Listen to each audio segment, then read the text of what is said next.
Një testament I çuditshëm. Para vdekjes së tij, babai shkroi një testament me porosi për djalin e tij.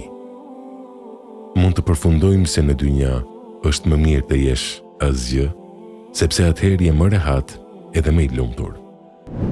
Le të përqendrojmë vëmendjen tonë në një tregim të një babai për djalin e tij si vijon. Para vdekjes së tij, babai e shkroi një testament në të cilin e porositi djalin e tij që t'ia jepte 100 dukat, monedha ari, budallajt më të madh në botë. Kur babai ndroi jetë, djali u përpoq ta përmbushte detyrimin e tij nga testamenti. Ai kërkoi shumë, derisa më në fund gjeti atë që kërkonte. Duke shkuar, ai gjatë rrugës e pa një turm njerëzish të mbledhur në një vend ku po shpallej veziri I ri I sultanit.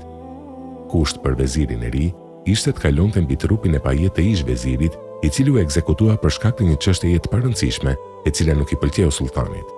Ai mori pjesë në zgjedhjen e vezirit të ri, dhe kur përfundoi protokolli, ju afrua vezirit të ri dhe I tha: "Ja, merri këta dukat si dhurat nga babai im rahmetli." Veziri I ri e pyeti: "A është kjo për nder të zgjedhjes time si vezir I ri?" Ky u përgjigj: "Jo, me këtë unë po përmbush porosinë e babait tim, I cili më porositi që këta dukat t'ia jap budallajt më të madh në botë." I befasuar, veziri I ri e pyeti: "Po përse?"